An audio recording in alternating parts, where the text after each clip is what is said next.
Hello guys and welcome to my Mazda RX-8 channel. My name is Serge. In today's video we're going to be doing a vacuum pump delete.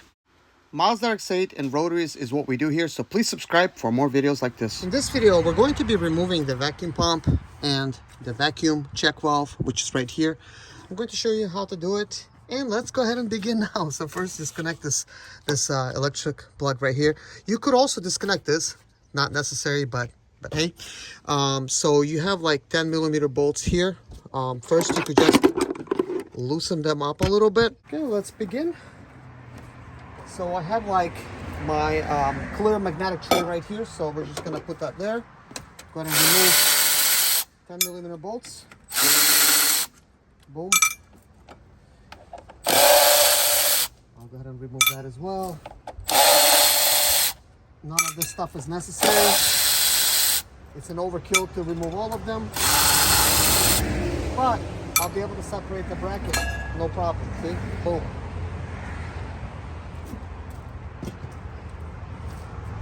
So now we have already a loose vacuum pump, which is right here. So you're gonna need to pick up some pliers or something like this, and then just remove this hose clamp, remove that hose clamp, and then simply you could just twist it like this, and that's gonna come right out. So you have a nice vacuum pump out. If anybody wants this, let me know. Otherwise, I'll keep it as a spare for my next Mazda RX-8, which is sitting here right next to me. So basically now we just have the check valve. For that, we have to basically just separate this here.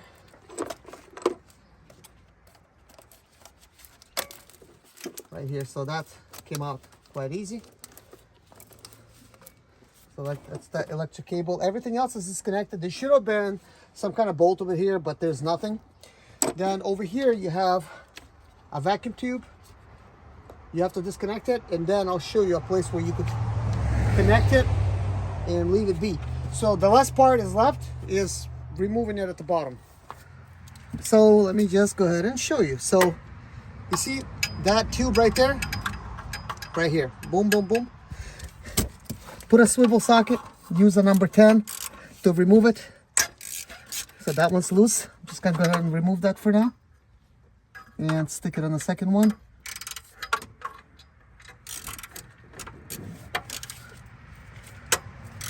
So that one's loose as well.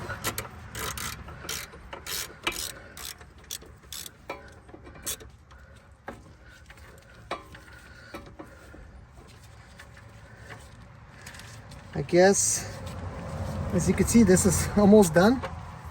Very easy to accomplish, especially if the bolt is going to remove and the nuts is going to remove. In this case, we're just removing some nuts here. So if anybody is not sure what we're doing yet, then what we're doing is we're removing the actual pipe, the vacuum pipe, from exhaust manifold.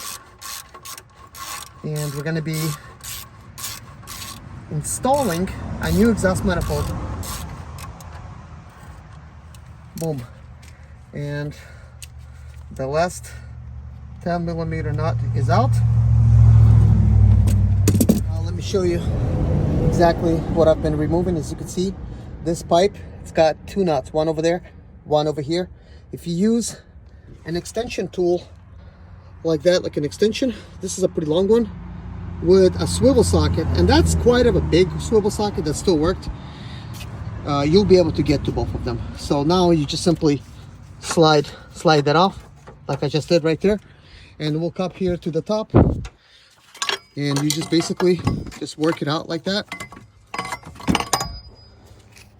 Look at that. Boom. So now if you come over here, you have obviously this little tube you got to plug in. So if you move that up ever so slightly,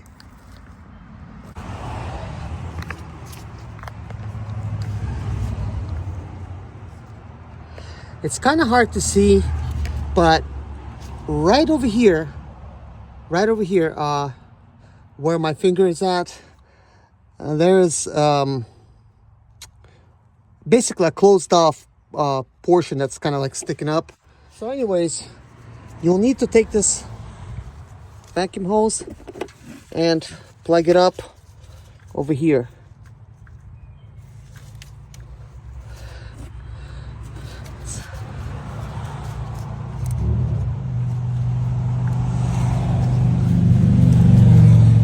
There, you see? That's actually plugged in now. I'm just gonna plug it in all the way. So that's actually holding pretty good. I don't know if somebody actually designed it so we could do just that, but it works. Just like that, guys. Vacuum pump and check valve has been deleted. But I gotta show you what you need to leave in place. You do need to leave this in place and that. And for this reason, I have taken up the bracket completely apart. And since this is wobbling a little bit, what I'm gonna do is I'm gonna put this here back. See? So now everything is kind of nice and good. And we have this bracket here. So in case you want to attach something else, you can. And I actually will use this opportunity to attach something else. But more on that in a different video. So now what you have left is you have some electronic connectors left. Actually, this is the one that you only have to worry about. You could just basically leave it or zip tie it like next to the wire. But I have actually windshield washer spray nozzle bottle disconnected from here, and this is why I have so much space back here, and I'm still deciding how I'm gonna treat this area. But this video is now done. But in case you're watching this for the first time and you're wondering what I do on this channel, well, I have two Mazda RX-8s, one right here, one right here. Both of these are going to be my truck cars. This is basically a 6-speed version, and that's an automatic.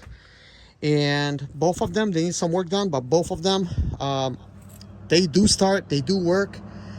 That one I'm trying to keep kind of stuck, but not really. This one's going to be more like racing it all the way as much as I could do to the Mazda RX-8 without blowing it up. If I do end up blowing it up, I plan to just then put an RX-7 engine in here and then put a turbo on it, you know. So either way, I do want to show you something in case you guys did not notice. You see how I only have like one belt here? Should be two belts, should be another belt right here. And there's an AC compressor that's back here. I have removed this AC compressor, so now I have even more room, okay? But now I got to do some more stuff and check out more videos, guys, because I am doing a lot more. As you can see, my radiator's out, so I'm replacing some stuff. But anyways, thanks for watching. Bye-bye.